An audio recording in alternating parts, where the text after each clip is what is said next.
जा रहे हैं। तो आज की जो क्लास है बेसिकली सबसे पहले हम उसमें डिस्कस कर लेते हैं कि क्या पढ़ चुके, ये देखना बहुत जरूरी है, और क्या पढ़ना बाकी है, कितना चल चुके और कितना चलना बाकी है, कहीं हम सही दिशा में तो नहीं चल रहे हैं या गलत दिशा में तो नहीं चल रहे हैं, किस दिशा में चल रहे हैं, इसका जांच समय समय पे होना चाहिए। इसको कहते हैं स्वमूल्यांकन। तैयारी का एक बहुत बहुत ही महत्वपूर्ण हिस्सा है इसका स्वमूल्यांकन, सेल्फ इवेल्यूशन करना चाहिए बीच बीच में। ठीक है, तो जांचना चाहिए अपने आप को और देखना चाहिए किस दिशा जा रहे हैं हम भूगोल वैकल्पिक पढ़ने जमा हुए हैं, यानी कि एज एन ऑप्शनल सब्जेक्ट पढ़ने जमा हुए हैं भूगोल। हमने भूगोल को चुना है या भूगोल ने हमें चुना है, और हमारा उद्देश्य है कि जो बीपीएससी का 300 है, हम मैक्सिमम अधिकतम इस 300 में हमारे हिस्से आए, क्योंकि ये हमें रैंक देगा सबसे ज्यादा। तो अधिकतम अंक हम इस 300 में पाएं। और एक दूसरा जो उद्देश्य है कि इस ऑप्शनल का बड़ा गहरा संबंध पीटी से भी है, क्योंकि वर्ल्ड ज्योग्राफी से भी पीटी में क्वेश्चन आता है, इंडियन ज्योग्राफी से भी क्वेश्चन आता है, और बिहार के भूगोल से भी क्वेश्चन आएगा ही आएगा, कंफर्म है। तो हम ये भी देखने की कोशिश करेंगे कि वो ऐसे क्षेत्र जो हमें प्रीलिम्स में भी मदद करते हैं उन पे भी एक नजर हम जरूर रखें। ठीक है, सिलेबस की यदि बात करें तो सिलेबस बड़ा प्यारा सा सिलेबस है हमारा, जिसमें हम पूरे सिलेबस को 2 सेक्शन में बांट के देखते हैं, सेक्शन 1 और सेक्शन 2। बस 2 मिनट लेंगे समय हम। सेक्शन 2 के भी 2 पार्ट हैं हमारे साथ, पार्ट ए है और पार्ट बी है। हम अभी तक पार्ट ए में ही हैं और अब जल्दी से पार्ट बी में जाना है। और सेक्शन है दूसरा जो सेक्शन है हमारा, वो सेक्शन है जिसमें हम भारत का भूगोल और बिहार का भूगोल देखते हैं। तो यहाँ पे भी 2 सेक्शन है, जिसका नाम है भारत का भूगोल, और स्पेशली बिहार के भूगोल को भी देखना है। ठीक है, कई बच्चे मुझे अलग से मैसेज करते हैं कि सर हमें किताब बताइए ना सर, हम ऑप्शनल के क्लास में जुड़े हैं, हम बुक लें सर या बुक नहीं लें। देखिए, किताबें बहुत अच्छी चीज होती है, बशर्ते कि आपके पास समय हो उसको देने के लिए। किताब ले लिए और उसके आपके पास उसको देने के लिए समय नहीं है, तो किताबों को भी बुरा लगता है कि मेरा मालिक बड़ा क्रूर है, उसने मुझे परचेज कर लिया और मुझे समय नहीं देता है। किसी को भी बुरा लगेगा। आप किसी को विवाह करके ले आए और आप उसको समय नहीं देते हैं तो तलाक दे देगी वो आपको। ठीक है, कि तुम्हारे साथ रहने से क्या फायदा फिर, जब तुम्हारे पास मेरे लिए टाइम ही नहीं है।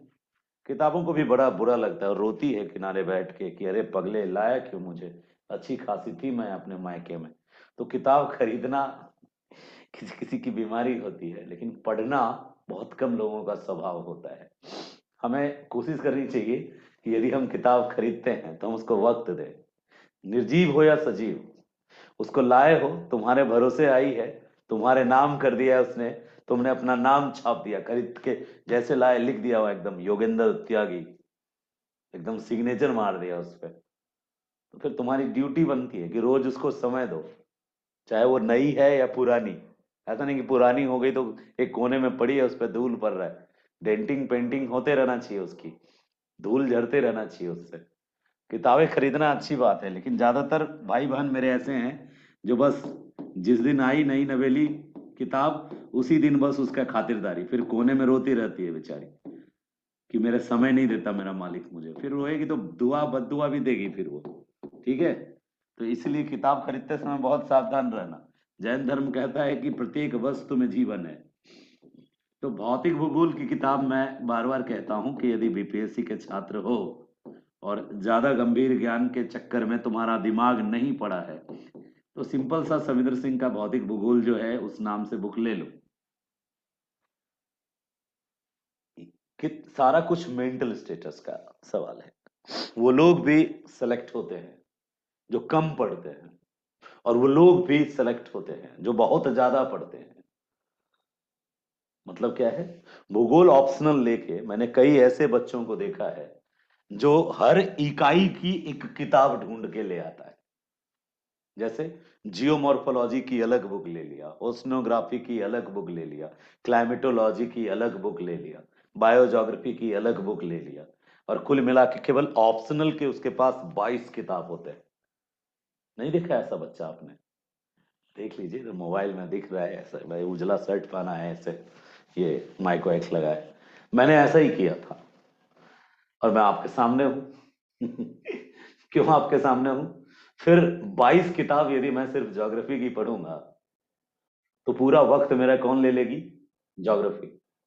और बाकी विषय क्या होगा? वो रूठ जाएगी और वो तलाक देके चली जाएगी। तो मैं यदि यूपीएससी में, कई बच्चे पूछते हैं सर आपको इतना नॉलेज है, मेरे घर में ही मेरी छोटकी बहन मेरे से पूछ देती है, और भी बच्चे पूछते हैं सर आप इतना, आपका नहीं हुआ तो मेरा कैसे होगा सर? बेवकूफ, तुम क्या जानो हमारी पीड़ा।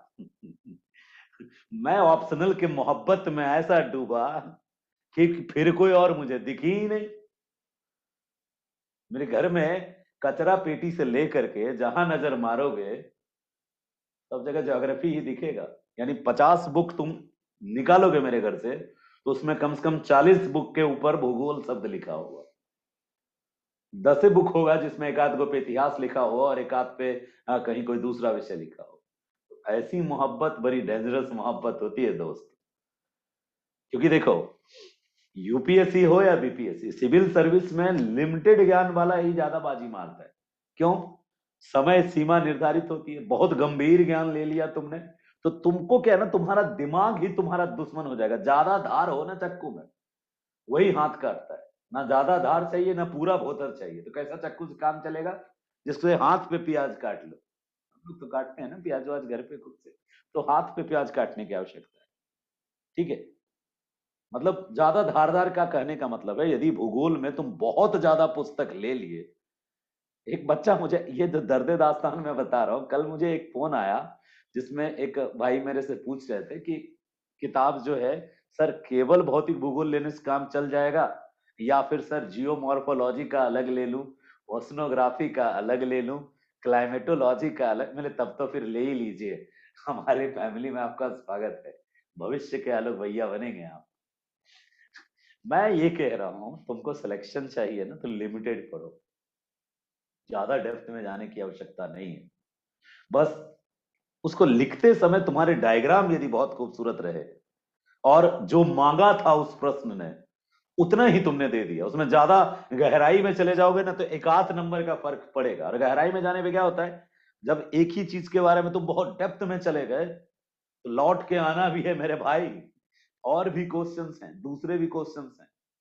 10 में 10 क्वेश्चंस को अटेम्प्ट करने हैं, जितने क्वेश्चंस उसने दिए, 6 क्वेश्चन दिया तो 6 क्वेश्चन अटेम्प्ट करना है।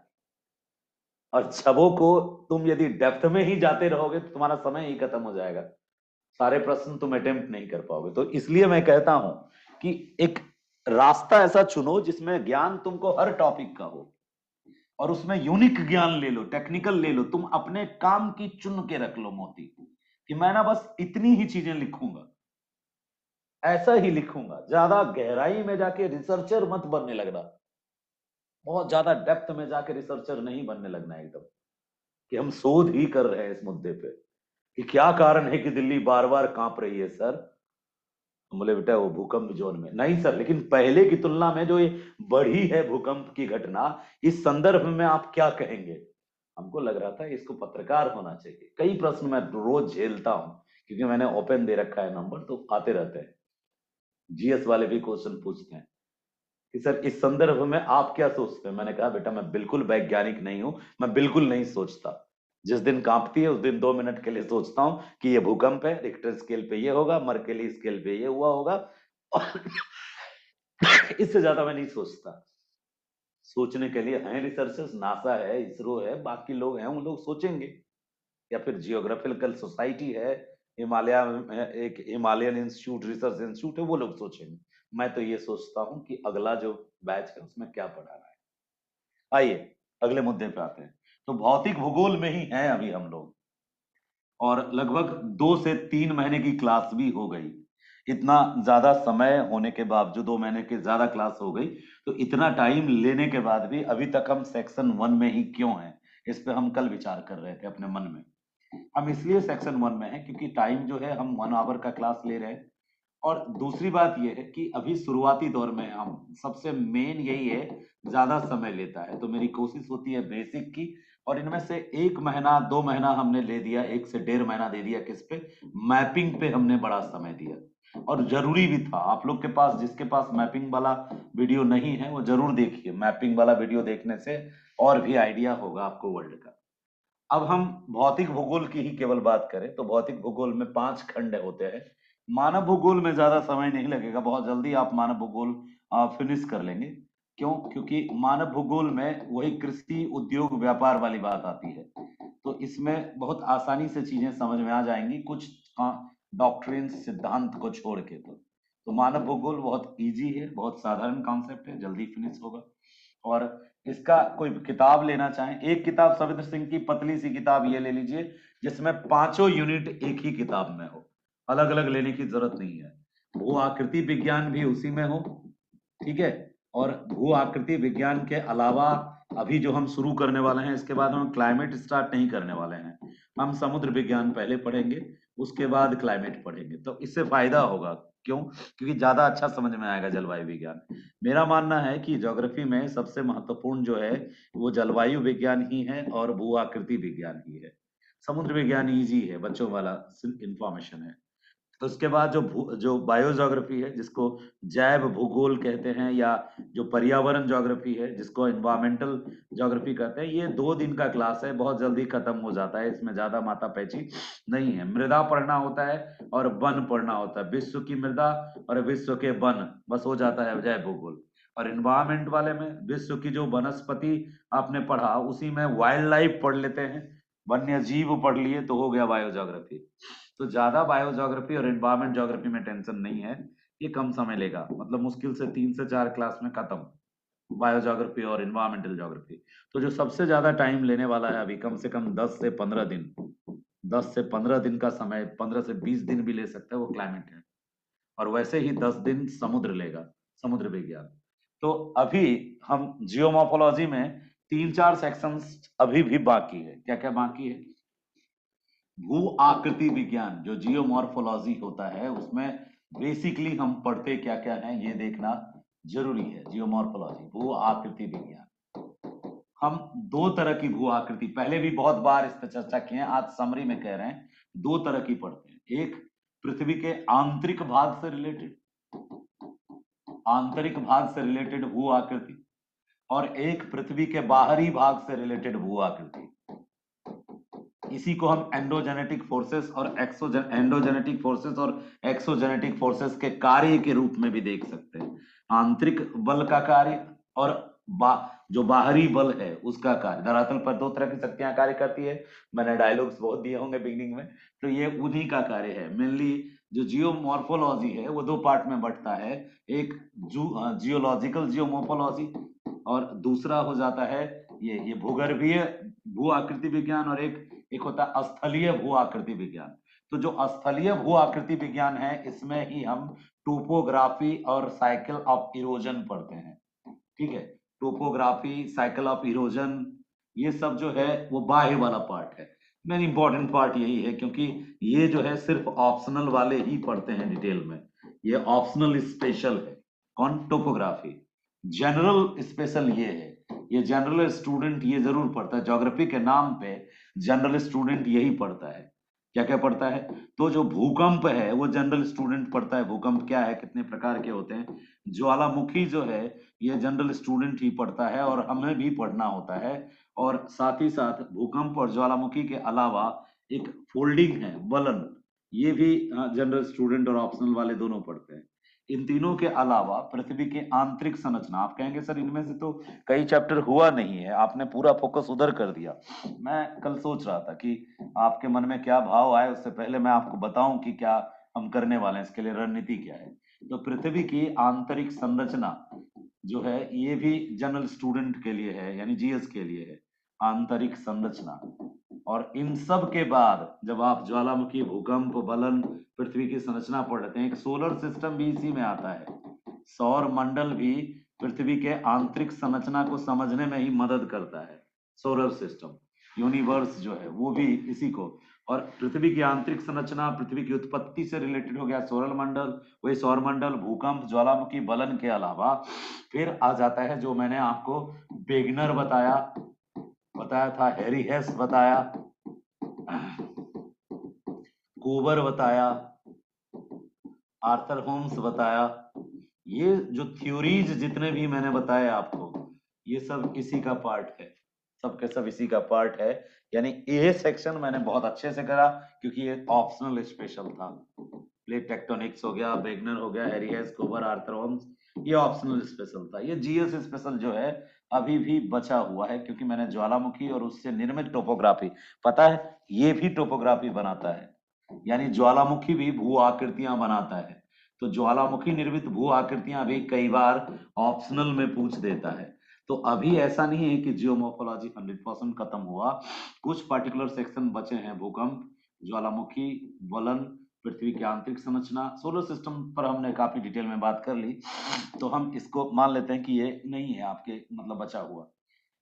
इसको आपको चैनल पे ही यूट्यूब वाले जीएस की क्लास में ही, जब हम अभी स्टार्ट करेंगे जीएस पेपर 2, हमें जीएस पेपर 1 और जीएस पेपर 2 में प्रत्येक वो भाई चाहिए जो मेरे ऑप्शनल में बैठता है, उसको जीएस पेपर 1 के जितने लेक्चर हैं वो देखने हैं, चाहे पेपर 1 का लेक्चर हो या पेपर 2 का लेक्चर हो, वो बहुत जगह काम देगा। उसको बीपीएससी के नजरिए से मत देखो, यूपीएससी वालों के लिए भी वरदान है वो। जो मैं जीएस पेपर 1 में पढ़ा रहा हूँ, मेरा तरीका बिल्कुल वो नहीं है कि हम तौल के पढ़ा रहे हैं, कंजूसी वाला सिस्टम कि केवल बीपीएससी वालों को बेनिफिट होगा। हम पढ़ाने का तरीका ये है कि हर वो शख्स जो उसको देख रहा है उसको गंभीर ज्ञान हो, डेप्थ में नॉलेज हो और याद रहे। तो आप सब के सब उसमें ज्वाइन कीजिए, जब देख पाते हैं आप उसको देख करके उस पर नोट्स बनाइए, ठीक है। तो ये सारा सेक्शन जो है भूकंप, ज्वालामुखी और उससे निर्मित स्थलाकृतियां, पृथ्वी की आंतरिक संरचना, ये जीएस पेपर 2 स्टार्ट हो जाएगा जल्दी ही। और वहां उन लोगों को लगेगा कि हम जीएस पेपर 2 पढ़ रहे हैं क्योंकि उसी का सिलेबस है, भारत के, विश्व के भूगोल और भारत के भूगोल से जुड़ा हुआ जीएस, जनरल ज्योग्राफी है, physical geography of the world in India is the part of the GS paper 2 also. तो ये जीएस वाले सेक्शंस में मैंने बचा के रखा कि वहां यूट्यूब पे आपको बताएंगे और उसका लिंक आपके ग्रुप में भी डाल देंगे ताकि आप देख करके नोट्स बनाना। बहुत डेप्थ में पढ़ाएंगे, बहुत गंभीरता से पढ़ाएंगे ताकि एक एक चीज समझ में आए। हम तो हिस्ट्री भी ऐसे पढ़ा रहे हैं जीएस का, जितना जो ऑप्शनल वाला है उसको भी उतना ही पढ़ना है जिस तरीके से मैं जीएस को पढ़ा रहा हूँ, ताकि चीजों का गहरा ज्ञान हो, गंभीर ज्ञान हो। तो ये आप ध्यान रखेंगे कि इतना पोर्शन वहां हो जाएगा। और ये पोर्शन फिनिश हो चुका है टोपोग्राफी। टोपोग्राफी में मैं बार बार रिपीट कर रहा हूँ, तीन ही सबसे महत्वपूर्ण है, फ्लूवियल टोपोग्राफी, ग्लेशियल टोपोग्राफी और कास्ट टोपोग्राफी। इसलिए इन तीन पे ज्यादा मेहनत करना। इसके एक्स्ट्रा में मैंने पेरी ग्लेशियर्स में आपको बस छोटा सा समरी पिंगो बता के छोड़ दिया और परमाफ्रॉस्ट बता के छोड़ दिया, बिकॉज और कुछ इंपॉर्टेंट उसमें है नहीं, बाकी ज्ञान का तो कोई अंत है नहीं, ठीक है। तो आपको मैंने एक त्यागी जी का पीडीएफ भेज ही दिया, जो त्यागी जी बटोरे हैं इधर उधर से, हमने आपको वो भेज दिया ताकि आप भी उस बटोरे हुए का लाभ लें, ठीक है। तो पेरी ग्लेशियर टोपोग्राफी उतना महत्वपूर्ण नहीं है, फिर भी एक बार देख लिया हमने। कोस्टल टोपोग्राफी को भी हमने कहा आप एक बार रीड करो, दिक्कत होती तो हमसे पूछना, ये सब एक्स्ट्रा है, ठीक है। तो पेरी ग्लेशियर कोस्टल को छोड़ दें यदि, एरिड, एरिड भी इंपॉर्टेंट की कैटेगरी में आता है, इसलिए एरिड को भी आप सीरियसली लेना। तो मेन सबसे ज्यादा कास्ट आने वाला है एग्जाम में, क्या आएगा, कास्ट, या क्या आएगा, ग्लेशियर, इसी दोनों से आने के चांसेस ज्यादा है। बाकी एरिड और रिवर ऑप्शन में है। तो अब आपके पास पूरा जियोमॉर्फोलॉजी का पूरा डिटेल एक्सप्लेनेशन मैंने रख दिया कि ये है जियोमॉर्फोलॉजी, और इसमें 4 चैप्टर्स लगभग, पीटी के लिए एनसीईआरटी काफी है, बिल्कुल इनफ है, इनफ। पीटी के लिए, एक बच्चा पूछ रहा है ना, मैं से योगेंद्र त्यागी जी पूछ रहे हैं, पीटी के लिए इनफ है एनसीईआरटी, एनसीईआरटी ही पढ़ना चाहिए और कुछ नहीं पढ़ना चाहिए, ठीक है, वो भी 11th और 12th का। वो तो इतना इनफ है कि जो लोग मुख्य परीक्षा दे रहा है उसका भी आधार बना देगा, फंडामेंटल बेस बना देगा। तो उसको पढ़ जाइए एनसीईआरटी को 11th 12th का। और हाँ, क्वेश्चन ही बनाती है उसी एनसीईआरटी से। आप यदि एनसीईआरटी के उस पेज को देखेंगे जिसमें कि उसके पब्लिशर्स का नाम होता है, तो सब डीयू के प्रोफेसर मिलेंगे आपको, जेएनयू के प्रोफेसर, जामिया के प्रोफेसर मिलेंगे। कल मैं 12th की एनसीईआरटी देख रहा था, 12th के पॉल साइंस की एनसीईआरटी देख रहा था ऐसे ही पलट के कि कौन लोग लिखने वाले हैं, तो उसमें उज्जवल नाम लिखा हुआ था, प्रोफेसर उज्जवल। यही दिल्ली यूनिवर्सिटी में मैं जिस डिपार्टमेंट में नीचे बैठता हूँ उसके ऊपर पॉलिटिकल साइंस डिपार्टमेंट है, और वहां रोज ही आते हैं प्रोफेसर उज्जवल। उज्जवल एक प्रोफेसर हैं डीयू के पॉल साइंस के, और वो जो है 2007 में एनसीईआरटी के की तरफ से डिपुट हुए थे 12th की बुक को लिखने में, 2003-07 में, जो अभी नई वाली बुक पॉल साइंस की चलती है। उनके अलावा और भी लोग थे, लेकिन कुल मिला के मैं बताना चाहता हूँ कि जो एनसीईआरटी लिखते हैं वही पीटी के क्वेश्चंस भी बनाते हैं, तो इसलिए वो ज्यादातर उनको इंस्ट्रक्शंस भी होता है कि क्वेश्चन जो होने चाहिए प्रामाणिक होने चाहिए। अब प्रामाणिक किसी ऐसे बुक से उठा लेगा जो कि ऑथेंटिक नहीं है तो फिर फंस जाएगा वो, तो वो भी हर कोई चाहता है कि उसका गले में फांस ना हो, वो ना फंसे, तो प्रश्न वो कहाँ से देने की कोशिश करेगा, उसी एनसीईआरटी से। क्यों? क्योंकि एनसीईआरटी को खुद गवर्नमेंट के ऑर्गेनाइजेशन ने ऑथेंटिक किया है, ठीक है, ये गवर्नमेंट ऑर्गेनाइजेशन एनसीईआरटी, और उसमें अकेला उसने नहीं लिखा है, पूरे डीयू जेएनयू की पूरी प्रोफेसर की team, DU JNU AU PU, जो भी इंडिया के टॉप मोस्ट यूनिवर्सिटीज के जो टॉप मोस्ट सिलेक्टेड प्रोफेसर्स हैं जिसको एनसीईआरटी चुनी कि आप सब मिलकर तैयार किए, उन्होंने तैयार किया है इसको, और सब मास्टर लेवल के प्रोफेसर्स ने मिलकर एनसीईआरटी तैयार किया है। आप देखना एनसीईआरटी को पलट के तो पता चलेगा किन किन प्रोफेसर्स ने एनसीईआरटी में अपनी बात दी है, हर एक किताब में जाता है नए वाले में। तो ये था आपका जियोमॉर्फोलॉजी का हिसाब किताब, वही खाता, जिसमें हमने क्या पढ़ा है वो आपके नोट्स बुक भी बताएगी। आज हम शुरू करेंगे एक नया टॉपिक, नया चैप्टर उसका। अच्छा, यूपीएससी में यहाँ पे एक और चीज ऐड हो जाता है, वो क्या ऐड हो जाता है? Channel morphology. शायद मैंने चैनल मॉर्फोलॉजी बीपीएससी के सिलेबस में नहीं है, बट यूपीएससी के सिलेबस में है। चैनल मॉर्फोलॉजी क्या होता है किसी दिन समराइज वर्जन में बता देंगे। और इसी में एक और चीज जुड़ता है, चैनल मॉर्फोलॉजी के साथ ही एक और चीज जुड़ जाता है, अप्लाइड अप्लाइड जियोमॉर्फोलॉजी। ये यूपीएससी का एक्स्ट्रा टॉपिक है, व्यावहारिक भू आकृति विज्ञान, यानी यूटिलाइजेशन क्या है, जियोमॉर्फोलॉजी को कहाँ कहाँ यूज किया जाता है। जैसे मान लो कहीं पे किसी रिवर पे तुम डैम बना रहे हो, क्यों? तुमको वहां पे बिजली पैदा करना है, तो तुम रिवर डैम बना रहे हो, तो रिवर डैम बनाते समय वहां की जियोमॉर्फोलॉजी को तो समझना पड़ेगा ना। कहीं पर कोई बड़ी बिल्डिंग बना रहे हो, कोई बड़ी बड़ी संरचना बना रहे हो तुम, तो वहां भी वहां की जियोमॉर्फोलॉजी देखनी होगी। तो जियोमॉर्फोलॉजी का अप्लाइड वर्जन क्या है, क्या उपयोगिता है, वो भी इसका एक पार्ट है, और यूपीएससी ने उस पर क्वेश्चन पूछा है। तो यदि आप आईएएस की तैयारी कर रहे हैं तो आप शुरू से ही ध्यान रखिएगा कि हमारे ऑप्शनल पढ़ने के बाद भी बीपीएससी पीसीएस वाले में ये दोनों ऑप्शन है टॉपिक। चैनल मॉर्फोलॉजी क्या होता है, जो आप पढ़ रहे थे ना डेविस को पढ़ रहे थे इधर, तो डेविस ने जो बनाया बताया था बेस लाइन, याद है आपको? स्लोप डिग्रेडेशन, ये स्लोप ग्रेडियंट बताया था मैंने, ढाल प्रवण था। तो नदी का जो बेसलाइन है उसको, उसी को चैनल भी बोलते हैं, नदी का बेसलाइन सहित जिसमें नदी बहती है उसको चैनल बोलते हैं। तो चैनल की पूरी डेप्थ में एकदम साइंटिफिक तरीके से स्टडी की जाती है, इसको चैनल मॉर्फोलॉजी कहते हैं। उसमें रिजुबिनेशन और बाकी आप पढ़ोगे तो भी समझ में आ जाएगा, बस थोड़ा सा उसमें ज्योमेट्रिकल थोड़ा सा तड़का मारा हुआ है, और कुछ खास नहीं है। कि नदी, यदि डेविस को ठीक से पढ़ा है कोई तो चैनल मॉर्फोलॉजी उसको समझ में आ जाएगा। तो यदि आईएएस की तैयारी भी आप कर रहे हैं और आप ज्योग्राफी ऑप्शनल ज्वाइन कर लिए यहाँ पे, तो वहां सिर्फ मैंने बता दिया कि दो मुद्दा अलग से जुड़ेगा, चैनल मॉर्फोलॉजी बहुत इंपॉर्टेंट है, बार बार इसमें यूपीएससी पूछती है। बीपीएससी और उत्तर प्रदेश पीसीएस इस दोनों से क्वेश्चन नहीं उठाती है। उसका फेवरेट कौन है? टोपोग्राफी। और उसका फेवरेट कौन है? ये भूकंप, ज्वालामुखी, पृथ्वी की आंतरिक संरचना, और बाकी प्लेट टेक्टोनिक्स। आ जाओ नए मुद्दे पे बात करो। आज मैं आपसे समुद्र विज्ञान की बात करने वाला हूं। ओशनोग्राफी बोलते हैं इसको, समुद्र विज्ञान। इंट्रोडक्शन क्लास है आज, सिर्फ और सिर्फ मैं आपसे थोड़ी सी चर्चा करूंगा बस कि ओशनोग्राफी का सिलेबस क्या है, समुद्र विज्ञान में आपको क्या पढ़ना है, और बेसिक सारे इंफॉर्मेशंस आपको मैं समुद्र विज्ञान की दे दूं। तो जियोमॉर्फोलॉजी की जो बेसिक सूचनाएं थी वो तो हमने आपसे बता दी। आज आज हम पहले ही सोच के आए थे कि आपको सबसे पहले यही बताएंगे कि है क्या जियोमोर्फोलॉजी में बचा हुआ, कितना हमने पढ़ा दिया। जब हम बात करते हैं ओशनोग्राफी की, तो ओशनोग्राफी में टोटल टॉपिक जो हैं 18 टॉपिक हैं। आपके लिए नहीं, आईएएस के लिए। यूपीएससी के स्टूडेंट के लिए 18 टॉपिक हैं, जितना कि सविंद्र सिंह बात करते हैं, ठीक है। और बीपीएससी के लिए लिमिटेड टॉपिक है 6। तो कहां 18 कहां 6, तो कटता क्या है, क्या बांट जाता है? हम 18 को देख लेते हैं और उसमें टिक मार्क कर लेते हैं कि कौन कौन इसमें से हम पढ़ेंगे जो हमारे लिए जरूरी है। पहला चैप्टर है नेचर ऑफ ओशनोग्राफी।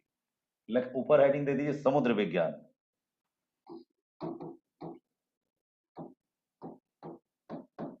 ओशियनोग्राफी, समुद्र विज्ञान। हम यूनिट 2 में हैं, पार्ट ए में है, सेक्शन 1 में है। बीपीएससी के सिलेबस के सेक्शन 1 के पार्ट ए के यूनिट 2 में है। ये यूनिट हमने डिसाइड किया कि पहले हम इसी को पढ़ेंगे। ऐसे उसने दे रखा है कि इसके बाद क्लाइमेटोलॉजी तैयार कीजिए, क्योंकि क्रम में वही आता है। जियोमोर्फोलॉजी के बाद क्या आता है, क्लाइमेटोलॉजी। लेकिन मैं आपको पहले समुद्र विज्ञान पढ़ाऊंगा, उसके बाद क्लाइमेटोलॉजी पढ़ाऊंगा, ठीक है। तो समुद्र विज्ञान में है टोटल 18 चैप्टर।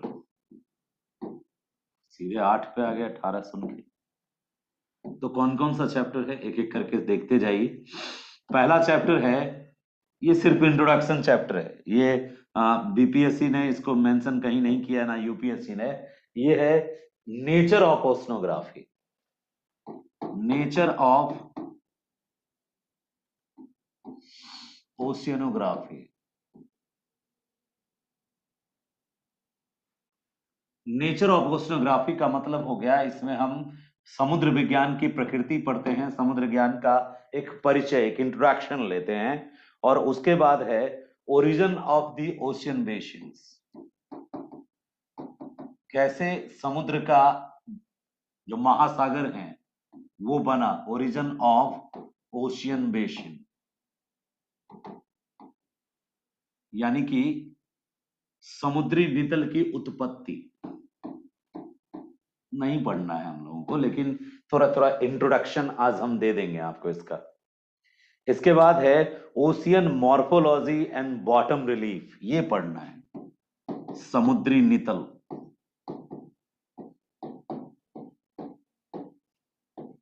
जिसको हम bottom bottom of the oceans कहते हैं। ये हमारे सिलेबस का पार्ट है, बॉटम रिलीफ। ये सिलेबस में है, वेरी इंपॉर्टेंट। और इसमें मेनली जो पढ़ते हैं वो 3 पढ़ते हैं। कौन कौन? सबसे ज्यादा इंपॉर्टेंट है इंडियन ओशियन,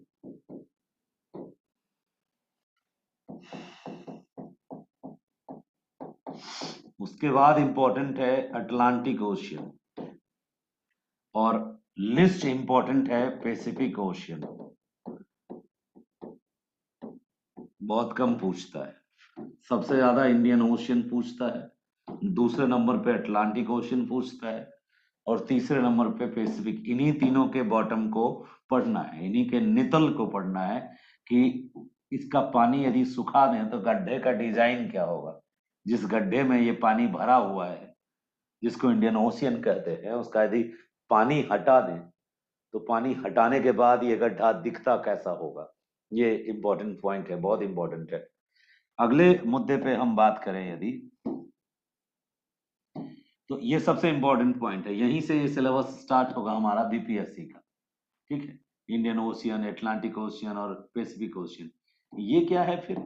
ये है जानकारी देने के लिए कि भाई समुद्र विज्ञान किसे कहते हैं, समुद्र विज्ञान में हम क्या पढ़ते हैं, समुद्र विज्ञान को हम क्यों पढ़ते हैं, और समुद्र की उत्पत्ति कैसे हुई, ओशियंस बने कैसे। तो ये फिलॉसफी है थोड़ा सा, बस बिगिनिंग का इंट्रो। पहला चैप्टर यहाँ से स्टार्ट होता है, बॉटम ऑफ द ओशियंस। लेकिन हम ये नहीं पढ़ेंगे, लेकिन इसके बारे में थोड़ी सी जानकारी लेंगे। चौथा, इसके बाद वाला जो सिलेबस है, यानी चौथा चैप्टर जो है, 4th चैप्टर, ये भी बहुत इंपॉर्टेंट है, जहां से क्वेश्चन आता है bottom relief of the oceans को पढ़ने के बाद आप पढ़ते हैं mainly salinity of the ocean, physical properties of the ocean water जो है उसी में सैलिनिटी पढ़ते हैं और टेम्परेचर पढ़ते हैं। हम दो को एक साथ जोड़ दिए जानबूझ के। कौन कौन? सैलिनिटी ऑफ द ओशियन को जोड़ दिए, ठीक है। तो तापमान और लवणता, लवणता सागरीय लवणता पढ़ना है और तापमान का वितरण पढ़ना है। ये most important for the UPPCS, BPSC और आईएएस, बहुत इंपॉर्टेंट है। पीटी में भी इससे एक दो क्वेश्चन आ जाता है लवणता से। salinity of the ocean and the temperature distribution of the ocean is the most important chapter of the oceanography, most important। salinity of the ocean और टेम्परेचर ऑफ द ओशियन ये सबसे इंपॉर्टेंट है। और जब इन दोनों चैप्टर्स को आप cover up कर लेते हैं तो फिर ऑटोमेटिकली फिर ये जो है लगभग सातवें चैप्टर पे आप पहुंच जाते हैं, छठे सातवें पे। लवणता और तापमान दोनों को मैंने जान के एक साथ किया, सैलिनिटी एंड टेम्परेचर डिस्ट्रीब्यूशन। एक और चैप्टर आता है इसके बाद, वो आता है ओशियन डिपोजिट, समुद्री निक्षेप, ठीक है, समुद्री निक्षेप, ओशियन डिपोजिट। जितना इंपॉर्टेंट सैलिनिटी है उससे आधा इंपॉर्टेंट ये है, ठीक है, ओशियन डिपोजिट। ये मेन चैप्टर यही तीन है, यही तीन जो हैं मेन चैप्टर हैं। दो चैप्टर और महत्वपूर्ण है, यानी 7 ही चैप्टर, 7 चैप्टर्स पढ़ने हैं आपने। तो 7 चैप्टर्स में पहला हो गया बॉटम ऑफ द ओशियन, दूसरा हो गया लवणता और तापमान, तीसरा समुद्री निक्षेप। अब बचा क्या? 4 और। चारों को, 4 में से 2-3 चैप्टर को एक साथ करके हम पढ़ सकते हैं। वो है सागरीय जल की गतियां। कभी आपने सुना होगा movement of the ocean water, इसमें 3 चैप्टर एक साथ आ जाता है और ये जीएस के लिए भी महत्वपूर्ण है, ठीक है। सविंद्र सिंह में 3 चैप्टर एक साथ सविंद्र सिंह का आ जाता है, जिसको सागरीय जल की गतियां कहते हैं, सागरीय जल की गतियां।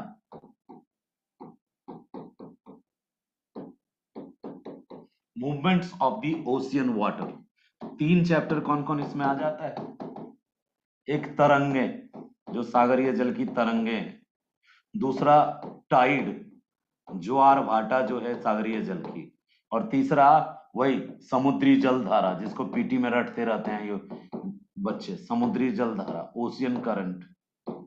इसमें सबसे ज्यादा इंपॉर्टेंट मेन एग्जाम के लिए ओशियन करंट है।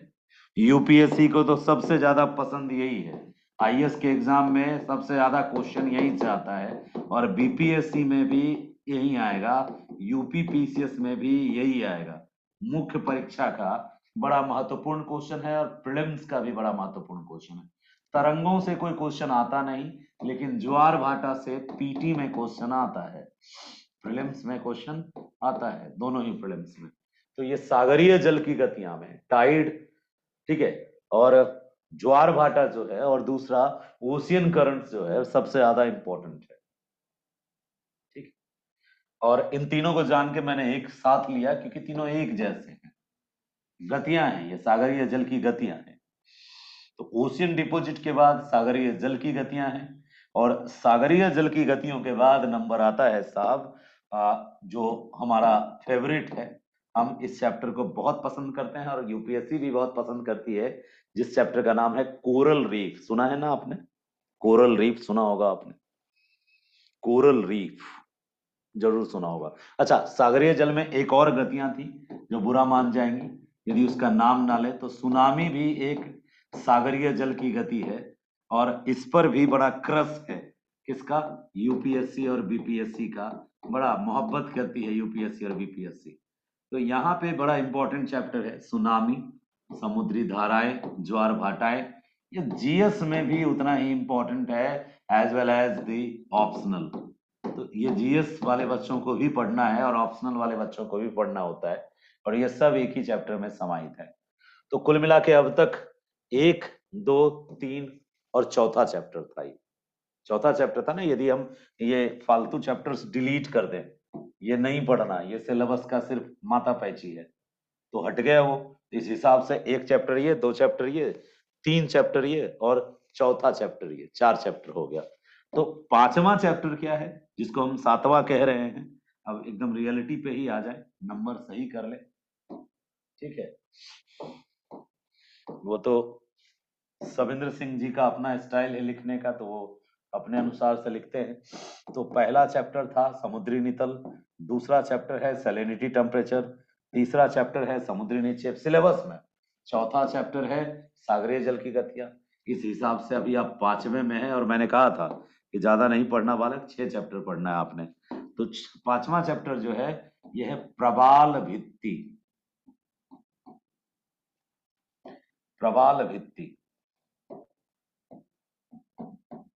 अब देखो प्रवाल भित्ति किस चैप्टर में आता है? देखो चैप्टर का नाम प्रवाल भित्ति नहीं है, चैप्टर का नाम है सागरीय संसाधन।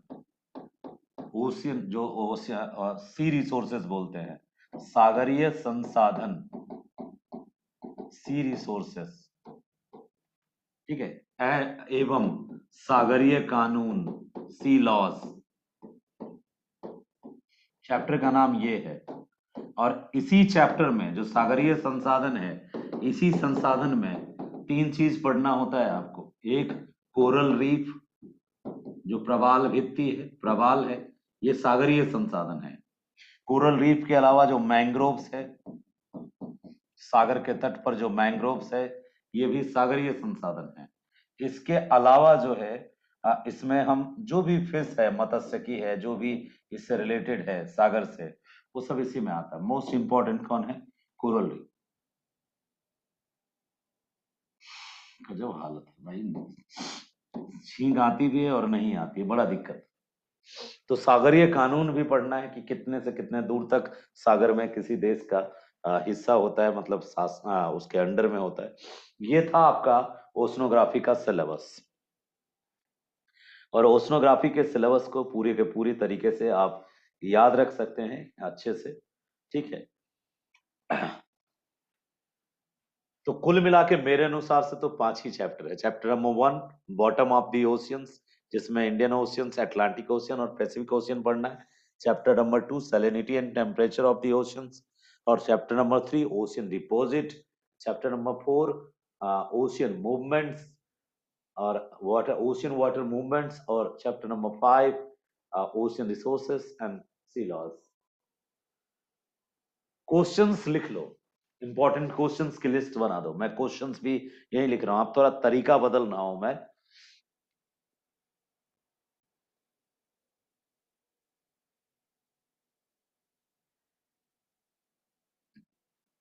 तस्नीम एक मैसेज लिख रही हैं कि सर बुक में अलग से चैप्टर है, सी सोर्स अलग है। बुक जाए तेल लेने बहन मेरी, मैं बीपीएससी के सिलेबस को लिखूंगा बेटा, ठीक है। बुक लिखने वालों ने यूनिवर्सिटी के लिए लिखा है, और हम जो है बीपीएससी के सिलेबस के अनुसार लिख रहे हैं। तो बुरा मत मानना, मेरे मुंह से जो निकला बुक जाए तेल लेने, बुक पे मत जाओ भाई मेरे, हम बड़े हो गए हैं, ग्रो अप हो गए हैं। ठीक है, हम बीपीएससी के लिए काम कर रहे हैं, बुक के लिए नहीं। बुक का मन जो लिखे, यदि वो बुक में नहीं है सब कुछ तो हम दूसरे बुक पे जाएंगे साहब। और बाकी ये आलोक कुमार को क्यों ज्वाइन किए हैं? वो जुटाएगा जहां से जुटाएगा, गार्जियन वो बना है, तो बच्चे की तरह गार्जियन जाने की कहां से लाएगा कमा के। अपन को तो टाइम पे खाना चाहिए वाली बात है, ठीक है। बिल्कुल दिल पे नहीं लेना। बुक में क्या है, आप दरअसल अभी नए हैं ना, इसलिए बेटा आपको कंफ्यूजन हो रहा है। कभी कभी क्या होता है, नाम बदल के रख देता है। हम एक बार ना एक बहुत बड़े 5 स्टार होटल टाइप होटल में गए, 5 स्टार तो नहीं था, वो बढ़िया होटल था, बढ़िया रेस्टोरेंट था। उसमें गए हम, तो उसने कहा क्या ऑर्डर करेंगे, तो उसने बड़ा सा ये दे दिया लिस्ट। तो उसमें गजब गजब नाम लिखा हुआ था, यूनिक यूनिक फलाना डिमका। तो उसमें से जो अल्टर नाम लगा मैंने वो मंगाया, और जब ला के दिया तो हम माथा पकड़ लिए कि क्या है ये, तो भेलपुरी, ये मतलब जैसे हम लोग घर में मुरमुरे, यहाँ दिल्ली में मुरमुरे बोलते हैं, मुढ़ी नॉन तेल प्याज नहीं देते हैं, उसमें तेल भी नहीं दिया था। ये नहीं थोड़ा सरसों तेल दें, कच्चा मटर वटर दें, कुछ नहीं, नींबू गाड़ दिया था, 4-5 तरह का सलाद कतर दिया था, और मतलब दे दिया था उठा के गंदा सा। और दाम 90 रुपया। मैंने सिर पकड़ लिया कि जानकारी, हाँ भेलपुरी था, इससे अच्छा तो मुढ़ी नॉन तेल प्याज के साथ हम हाँ जो है औकरी उकरी डाल के, जो फुला फुला मटर उटर डाल के अच्छे से खाते हैं घर में, दाल मट मिला के। यहाँ तो कुछ दिया ही नहीं, 90 रुपए, 90 रुपए में तो 10 दिन चल जाता मूड़ी दाल। तो बस ये बताना चाहते हैं कि नाम अलग हो सकता है बहन, बाकी चीजें यही होगा सेम। और हम है ना आपको बताने के लिए कि कौन से चैप्टर में मिलेगा। आप में से जिस बच्चे के पास जो भी किताब है, आप सिर्फ किताब का नाम बताइएगा, मैं आपको पेज नंबर बता दूंगा। थोड़ा मोड़ा नया पब्लिकेशन जो होगा, क्योंकि मेरे पास ज्यादातर जो किताबें हैं नए पब्लिकेशन का कुछ किताब है, ज्यादातर पुराने किताब है, क्योंकि ज्योग्राफी मैं आज से नहीं पढ़ रहा हूँ। ठीक है, 2004 में पहली बार जबरदस्ती मेरा अरेंज मैरिज ज्योग्राफी के साथ मेरे पिताजी कर दिए। 2004 नहीं, माफ करना, 2001 में शादी पहले हुई थी मेरी। ये शादी मेरी ज्योग्राफी के साथ वाली शादी की बात कर रहा हूँ, बाकी मैं शुद्ध कुंवारा इंसान हूँ। तो 2001 में जबरदस्ती मेरे फादर ने, पिताजी ने मुझे भूगोल ऑनर्स में एडमिशन कराया। मैं ग्रेजुएशन में था 2001 में। तो ज्योग्राफी ऑनर्स मुझे मेरे पिताजी ने दिलवाया, क्योंकि पापा को पसंद था। मैं लेना चाहता था जूलॉजी ऑनर्स, मैं जूलॉजी ऑनर्स लेना चाहता था। पापा इसको जूलॉजी बोलते ही नहीं थे, मेरा मजाक उड़ाते थे। उसका कहना था, बेटा इसका नाम जूलॉजी नहीं है, जूलॉजी है, तुम झूलते रहोगे इसी में, पार्ट 1 पार्ट 2 पार्ट 3 में। दरअसल मैं बायो का स्टूडेंट था, मैंने 12th में बायोलॉजी और फिजिक्स केमिस्ट्री जो आम बिहारी करता है, 12th में साइंस लेके आईएससी बोल के बड़ा गौरव फील करता है। तो मैंने बायोलॉजी ली थी और मुझे बायो में इंटरेस्ट बहुत था, और इसलिए मैं जूलॉजी ऑनर्स लेना चाहता था, मेडिकल का प्रिपरेशन करना चाहता था। फादर मेरे किसान थे और मध्यम वर्गीय किसान थे, ट्यूशन पढ़ा के घर चलता था। उन्होंने कहा कोई जरूरी नहीं ये सब लेने का, और आईएएस वाईएएस बनो, फालतू में क्या ये सब तैयारी करे, डॉक्टर वॉक्टर बनने के लिए 15 लाख रुपया चाहिए, और तुम्हारी ना अंग्रेजी अच्छी है, क्या घंटा डॉक्टर बनोगे। पूरे डॉक्टरी की पढ़ाई इंग्लिश में होती है। और पिताजी निपटा दिए कि जो कर है हम वो लो, नहीं तो जाके अपने से कमाओ और अपने से पढ़ो। छोटा सा थे हम 12th में, निपटा दिए जाते तो इसलिए सरेंडर कर दिए। और बड़े टूटे दिल से मैंने ये अरेंज मैरिज को हाँ किया था, कि पता नहीं कैसी होगी नहीं होगी, हमने कभी देखा नहीं उसको, कभी जानते नहीं थे, क्या पता जिंदगी बन जाएगी आगे चल के। अरेंज मैरिज का सबसे बड़ा फायदा यही है कि आगे चल के वो आपकी जिंदगी बन जाती है। वही हो गया। इतना ज्यादा इनकी सेवा में लगे हम 2001, और ये 2022 है। तो ज्योग्राफी का कितना लंबा सफर है मेरा, इसी से समझ में आएगा आपको। पहली बार ज्योग्राफी से मेरी मुलाकात बिल्कुल पिताजी के माध्यम से बारात के साथ साजते हुए डीजे कॉलेज में हुई थी, आरडीएन डीजे कॉलेज में। ज्योग्राफी ऑनर्स लेके बीए पार्ट 1 में मैंने 72% स्कोर किया था, वो भी बाइक के लालच में आके। पापा बोले थे तुमको बाइक दे देंगे यदि तुम अच्छा करोगे इसमें। तो ये यहाँ से जिंदगी के सफर में शुरू हुआ। 2004 में मैं ग्रेजुएट हुआ, 6 में मैं मास्टर हुआ, फिर प्री पीएचडी टेस्ट क्वालिफाई किया, फिर 7 में विपत्ति थोड़ी आ गई, पिताजी चले गए बाय बोल के, तो घर में विपदा आन पड़ी, तो पढ़ाई में थोड़ा ब्रेक हो गया। 8 9 कमाया धमाया, और 9 10 10 में आके पीटी निकल गया यूपीएससी का, 10 के लाभ यानी 11 वाला जो यूपीएससी है उसका पीटी निकल गया गांव से ही। तो फिर घर वालों को लगा कि बड़ा संस्कारी बालक है, धंधा पानी छोड़ के हम निकल लिए वहां से, ट्यूशन व्यूशन बंद करके दिल्ली आ गए कि हम भी आईएएस की तैयारी करेंगे। और ऑप्शनल उस समय 2 चलता था, तो मैंने ज्योग्राफी और ऑप्शनल प्लस संस्कृत ऑप्शनल लिया। 2 ऑप्शनल की पढ़ाई करी मैंने, कोचिंग को फीस भी दिया। संस्कृत एक पानी नाम के क्लासेस में पढ़ा, कैलाश बिहारी उर्फ एंड सदानंद सर, 2 लोगों ने मिलकर मुझे संस्कृत पढ़ाया। और ज्योग्राफी मैंने 5 जगह पढ़ा, कहीं सेटिस्फेक्शन नहीं हुआ। बस यही कारण था, आप ही की तरह हम भी बड़ा ज्ञानी बनने के चक्कर में थे, कि भूगोल के हर खंड का एक एक किताब था मेरे पास। जियोमॉर्फोलॉजी अलग, क्योंकि पार्ट 1 में ही खरीद लिए थे जियोमॉर्फोलॉजी की किताब। डीएस लाल की क्लाइमेटोलॉजी ओशनोग्राफी मैंने 2001 में खरीदी थी, और सविंदर सिंह की जियोमॉर्फोलॉजी मैंने 2001 में खरीदी थी। तो हर यूनिट का किताब था मेरे पास, और सब यूनिट से पढ़ते थे हम। तो जब यूपीएससी के कोचिंग में वो टीचर पढ़ाते थे तो नाप लेते थे हम उनको, गुरुजी लगता है हल्के में निपट रहे हैं, तो हमको सेटिस्फेक्शन ही नहीं मिलता था कि सर उतना डेप्थ में नहीं पढ़ा रहे हैं, तो हम छोड़ देते थे। कुछ दिन इंसेंबल में पढ़े, छोड़ दिए, पैसा लौटाने बोले तो लौटाया नहीं, बोला नीचे लिखा हुआ है नॉट रिफंडेबल। और छोटा थोड़ा मोड़ा पैसा नहीं ले लिया था, 34,000 का था पूरा कोर्स उस समय। अब तो 50,000 लेते हैं वो ऑप्शनल का। तो उसमें से हम 10,000 दिए थे, वो निपट गया मेरा। अब 3 दिन क्लास किए थे बस, चौथे दिन हमको लगा कि हमको समझ में नहीं आ रहा है। तो इसी तरीके से मैंने कई टीचरों के पास पढ़ा, कहीं भी सेटिस्फेक्शन नाम का कोई चीज मिला नहीं। क्यों? इसका एकमात्र कारण था, गलती उनमें नहीं थी। आईने की कोई गलती नहीं होती साहब, दोस्त चेहरे पे होता है, गलती मेरे में थी। मेरी आदत क्या हो गई थी, एकदम रिसर्चर टाइप का माइंड हो गया था मेरा ज्योग्राफी में, क्योंकि बहुत ज्यादा डेप्थ में पढ़ लिया था। तो बाकी जब जब आप पहले से बहुत डेप्थ में कैलकुलेशन करके बैठते हैं, तो आपको फिर चीजें क्या लगती है, कोई जो पढ़ाता है तो हल्का, मतलब लगता है कि वो बहुत ऊपर ऊपर पढ़ा रहा है। लेकिन भाई अब जाके हमको ज्ञान हुआ इतना पढ़ने के बाद कि सिविल सर्विस में ना ज्यादा ऊपर ऊपर की जरूरत होती है और ना ही ज्यादा नीचे नीचे की जरूरत, ज्यादा गहराई में भी नहीं जाना। सिर्फ जो ट्रेंड पैटर्न पता है आपको, आईएएस में भी ऑप्शनल में क्वेश्चन रिपीट होता है, तो जो प्रश्न रिपीट होते हैं उस प्रश्न का एक प्रभावकारी उत्तर तैयार कर लो और उसी का बार बार रिवीजन कर लो, उसी में कुछ नयापन कर लो, अप टू डेट कर लो, इंप्रेसिव आंसर, तो निकल जाएगा कंपटीशन। ठीक है, आ जाओ मैं मुद्दे पे बात कर ले फिर। तो हम बात कर रहे थे, हमारा मुद्दा था आज का ओशनोग्राफी के सिलेबस को बताना कि क्या है ओशनोग्राफी। और ओशनोग्राफी में थोड़ा भावुक होके भटके तो माफ करना, कभी कभी ये भी जरूरी होता है टीचर का फ्लो लाने के लिए। टीचर फिर फ्लो में आता है तो बढ़िया अपना मेंटेन करता है। तो पूरा सिलेबस समझ में आ गया और हम लिखा रहे थे तुमको क्वेश्चन। लिख लो भाई क्वेश्चन, इंपॉर्टेंट क्वेश्चन ओशनोग्राफी से। हम जियोमॉर्फोलॉजी में भी 10 क्वेश्चन लिखाएंगे। ये 10 क्वेश्चन जो होगा प्रैक्टिस के लिए होगा।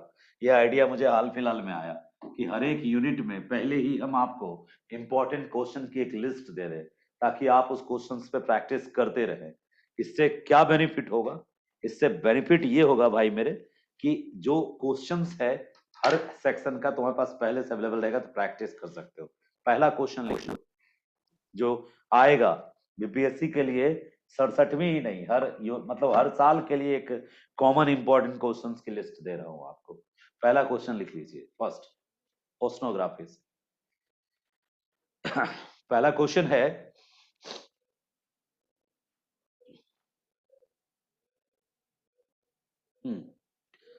हिंद महासागर के नितल का सचित्र वर्णन करें। इंग्लिश में लिखेंगे, explain the bottom of the Indian ocean with suitable diagram. इसमें भी आई लगा दीजिए, ये एवरग्रीन क्वेश्चन है, all time important. Explain the bottom of the Indian ocean with suitable diagram. दूसरा प्रश्न लिखिए, explain the bottom of Atlantic ocean with suitable diagram. Atlantic महासागर के नितल की संकल्पनाओं की व्याख्या कीजिए। नितल की व्याख्या कीजिए, सचित्र वर्णन करें। अटलांटिक महासागर के नितल का सचित्र वर्णन करें। कॉमन क्वेश्चन बता रहा हूं, मास्टर क्वेश्चन, किसी को उलट पुलट के पूछेगा। दूसरा क्वेश्चन लिखिए, सागरीय लवणता के स्रोतों का वर्णन करें। सागरीय लवणता के स्रोत और लवणता को प्रभावित करने वाले कारकों का वर्णन करें। Explain the sources of the salinity of the oceans. Explain the sources of salinity of the ocean and factors which affect to the salinity.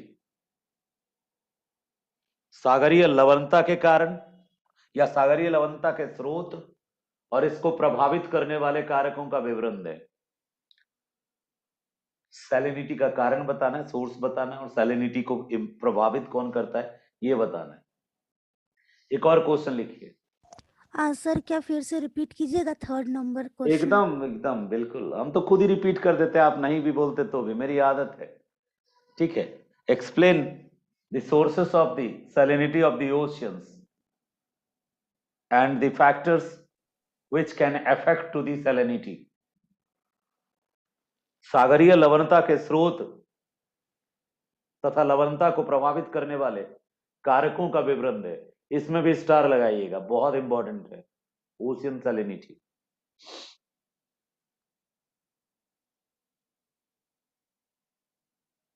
एक और क्वेश्चन सैलिनिटी से कभी कभी पूछता है, वो भी लिख डालिए।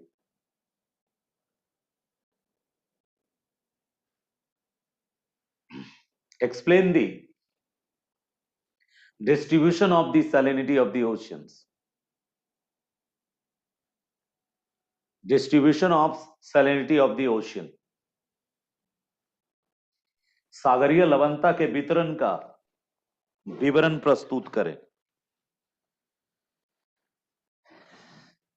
सागरीय लवणता के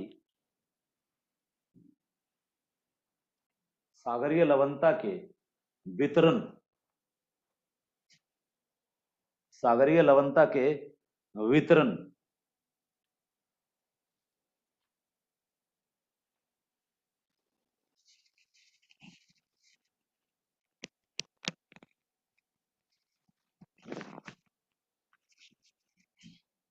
नेक्स्ट, अगले क्वेश्चन पे आइए।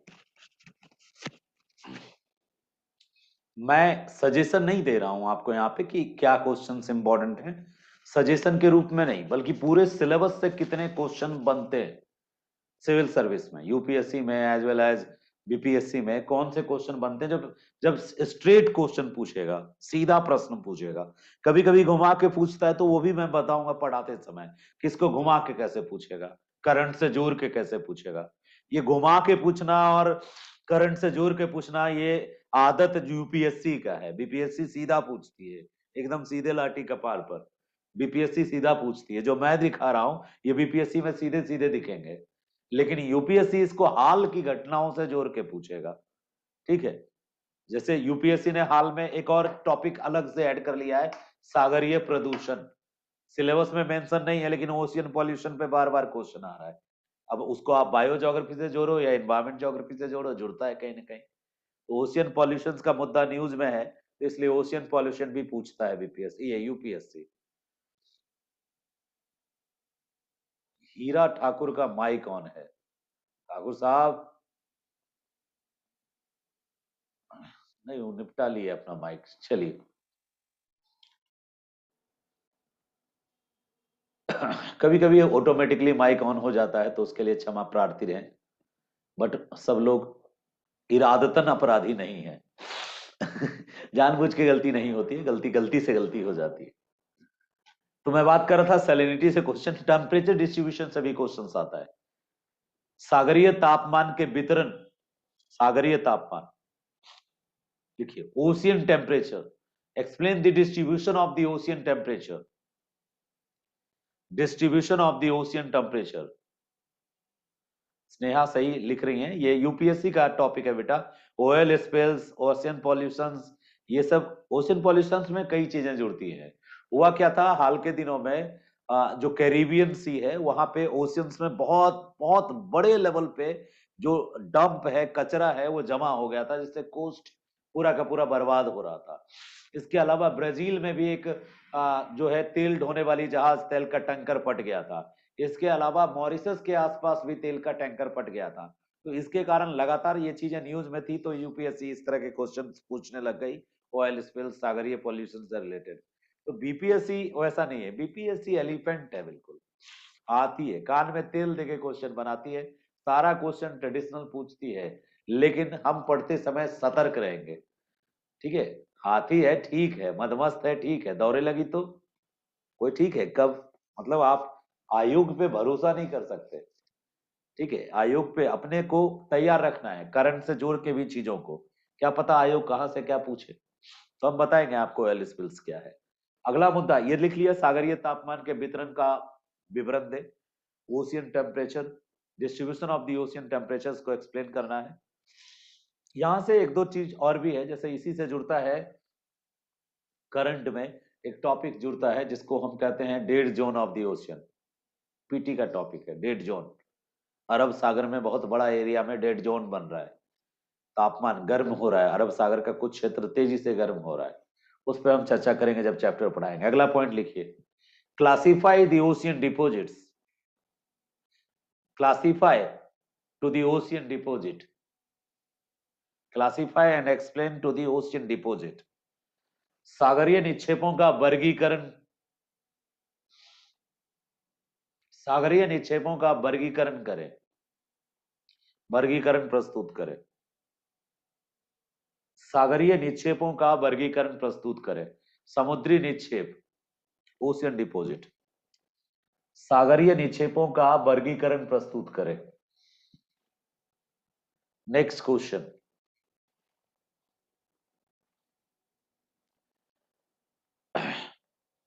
impact of the ocean current, impact of the ocean current on the climatic condition of the coastal areas, समुद्र तटीय क्षेत्रों पर सागरीय जलधाराओं के प्रभाव का विवरण दें। समुद्र तटीय क्षेत्रों पर सागरीय जलधाराओं के प्रभाव का विवरण दें।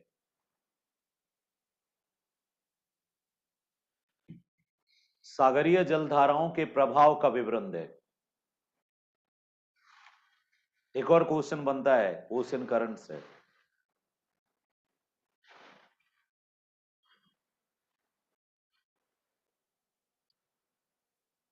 सागरीय जलधाराओं की उत्पत्ति के कारणों का वर्णन करें। कभी कभी दोनों को अटैच कर देता है। सागरीय जलधाराओं के उत्पत्ति के कारणों का विवरण दें। बीपीएससी कभी भी अकेला नहीं पूछेगी, दोनों को जोड़ देगी। What are the reasons of the origin of ocean currents and also explain their impacts on the coastal areas. Coastal areas पे इसका इंपैक्ट पूछ देगी ओशियन करंट का। देखिए ओशियन करंट बहुत ही यूनिक फीचर है, ओशियंस का सबसे most powerful important unique feature है। अगला question, what are the tides, explain their types and origin, explain their origin and types। ज्वार भाटाएं क्या होती हैं, ज्वार भाटाओं के प्रकार और इनकी उत्पत्ति की व्याख्या करें। ज्वार भाटाओं के प्रकार तथा इनकी उत्पत्ति की व्याख्या करें। अगले पॉइंट पे आते हैं, next point, define tsunami and explain its origin and impact। Tsunami को परिभाषित करें तथा इसकी उत्पत्ति और प्रभाव का विवरण दें। इसकी उत्पत्ति और दुष्प्रभाव, इसकी उत्पत्ति और प्रभाव का विवरण दें। इसमें यह भी पूछ सकता है कि सुनामी को रोकने के लिए क्या किए गए हैं, या फिर सुनामी का सुनामी से संबंधित जो भी लेटेस्ट इंफॉर्मेशन सब इसमें डालना है आपको। अगले पॉइंट पे आते हैं, next, what are the corals, what are the corals,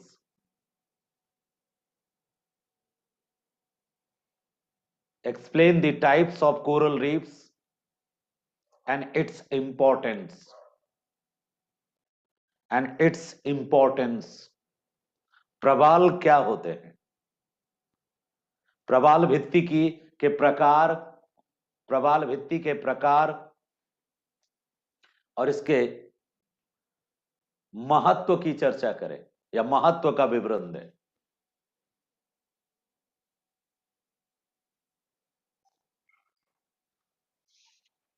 next question,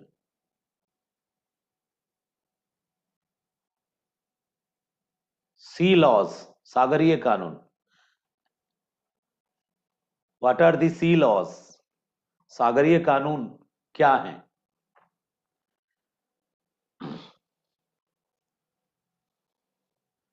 इनका सचित्र विवरण प्रस्तुत करें। सचित्र मत लिखिए, इनका विवरण। Explain the sea laws. Sea laws पे ज्यादा क्वेश्चंस बनते नहीं है। सी लॉज पे डायरेक्टली यही क्वेश्चन आएगा, सी लॉज क्या है, और समुद्री मतलब देश जो है अपनी समुद्री सीमा कैसे निर्धारित करते हैं, ऐसे क्वेश्चंस आता है। सागरीय कानून से क्या तात्पर्य है, कोई देश अपनी सागरीय सीमा कैसे निर्धारित करता है।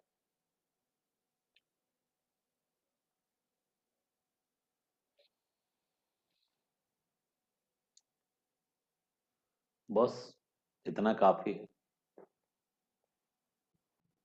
ये सारे क्वेश्चंस एक मैंग्रोव पे आ सकता है, वो तो इंडिया पढ़ाएंगे तो वहां मैंग्रोव पढ़ाएंगे, तो मैंग्रोव की यहां जरूरत नहीं है। तो ये थे ओशनोग्राफी के क्वेश्चंस। और क्वेश्चन बैंक देखेंगे आप तो इसी को उलट पुलट के पूछा गया होगा। मास्टर क्वेश्चंस आपको लिखा दिया गया, ये क्वेश्चन नहीं, पूरा सिलेबस। सिलेबस को मैंने जान के क्वेश्चन के फॉर्म में लिखा है, ताकि आपको क्वेश्चन के फॉर्म में ही पढ़ाऊं और क्वेश्चन के फॉर्म में आपको समझाऊं। ये नया दिमाग में आइडिया आया। तो question is equal to chapter है ये, ठीक है। हमने जानबूझ के ये किया ताकि आप में से कई बच्चे मुझे कहते हैं कि सर क्वेश्चन दीजिए ना, उस पर लिखेंगे। तो हम आपको क्वेश्चंस पहले ही दे दिए। यही सारे क्वेश्चंस हैं। इनमें जो जो क्वेश्चंस में स्टार लगाए हैं, जैसे ocean current related question and salinity related questions and ocean bottom related questions, ये सब का सब आपको ध्यान रखना है। एक और क्वेश्चन बार बार पूछता है, लास्ट में लिख लीजिए, geopolitical importance of the Indian ocean. Hind महासागर का भू राजनीतिक महत्व जीएस में भी पूछता है, कभी कभी यूपीएससी जो है ऑप्शनल में भी पूछ देती है बार बार, geopolitical importance of the Indian ocean.